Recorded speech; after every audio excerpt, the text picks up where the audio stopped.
Kayak asli Rahul. Iya, Rahul.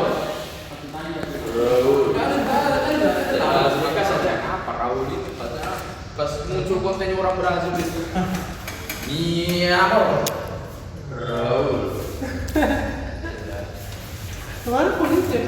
Assalamualaikum warahmatullahi wabarakatuh. Kembali lagi bersama saya dengan Muhammad Syafarudin dengan email 131230445. Baik, di sini saya akan melanjutkan materi PPT saya yang keempat. Dampak proyek. Analisis komprehensif dari 7 aspek utama. Aspek teknis, efisiensi operasional, dan risiko kegagalan sistem. Yang pertama yaitu peningkatan efisiensi operasional, implementasi teknologi dan otomatisasi, meningkatkan throughput, mengurangi waktu henti, serta menurunkan biaya operasi jangka panjang.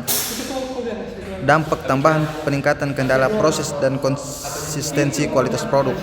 Kemudian yang kedua, risiko kegagalan sistem dan keamanan.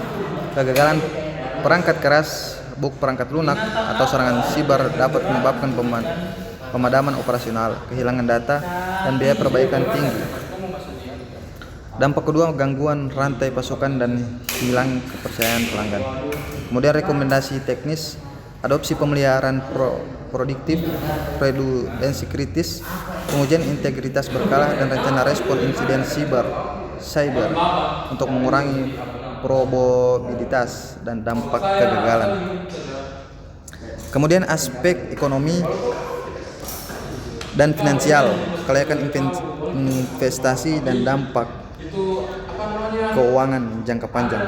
Yang pertama, arus kas atau ROI.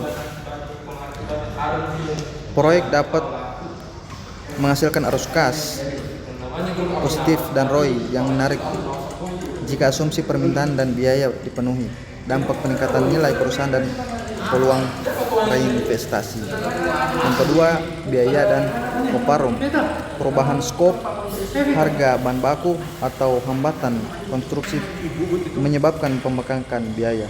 Dampak kedua, tekanan pada likuiditas, kebutuhan pendanaan tambahan, dan potensi penundaan pengembalian modal. Kemudian yang ketiga, rekomendasi finansial.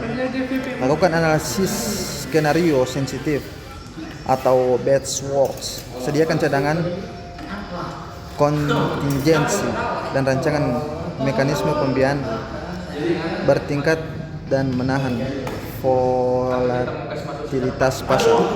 Kemudian aspek hukum dan regulasi, kepatuhan dan potensi sengketa hukum.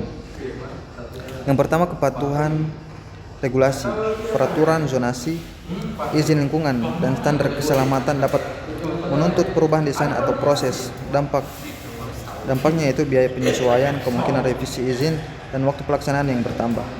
Kemudian risiko sengketa dan kontrak yang tidak jelas, keterlambatan pihak ketiga, atau klaim kompensasi dapat memicu litigasi atau dampak biaya hukum tinggi, reputasi tergerus, dan gangguan operasi. Kemudian rekomendasi kepatuhan, audit regulasi awal, klausul kontrak yang menutup risiko utama, serta program manajemen kepatuhan proaktif untuk meminimalkan ekspor hukum. Kemudian aspek manajerial dan organisasi, efektivitas tim dan struktur tata kelola proyek.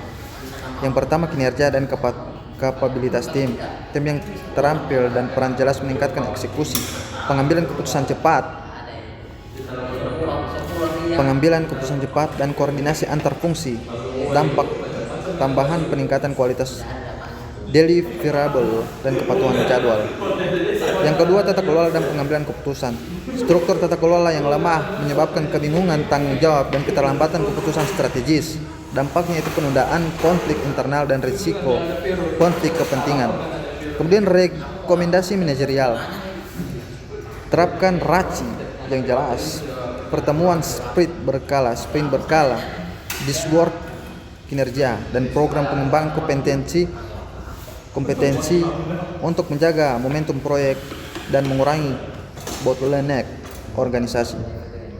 Kemudian aspek sosial dan lingkungan, kesejahteraan masyarakat, keberlanjutan ekosistem. Yang pertama dampak sosial positif dan negatif.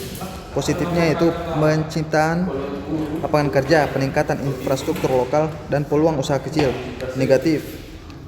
Negatifnya yaitu pemindahan penduduk, tekanan pada layanan publik dan potensi konflik sosial jika komunikasi buruk.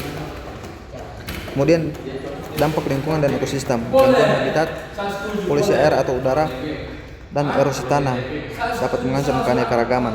Dampak kedua, risiko denda lingkungan dan tuntutan pemulihan yang mahal. Kemudian rekomendasi sosial dan lingkungan, lakukan studi AMDAL Lesia menyeluruh, rencana pemulihan habitat, kompensasi komunitas, serta mekanisme konsultasi berkelanjutan untuk mencapai penerimaan sosial kepatuhan lingkungan. Kemudian yang terakhir yaitu kesimpulan dan rekomendasi, mitigasi dan strategis yang berkelanjutan.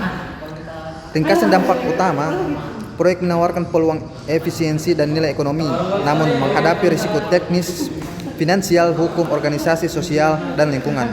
Setiap aspek memiliki sekurang-kurangnya 2 dampak kunci yang harus dikelola secara paralel. Kemudian strategis mitigasi inti. Yang pertama yaitu penguatan manajemen risiko teknis dan keamanan cyber. Yang kedua kontingensi finansial dan analisis sensitivitas. Yang ketiga audit kepatuhan hukum dan klausul kontrak proaktif.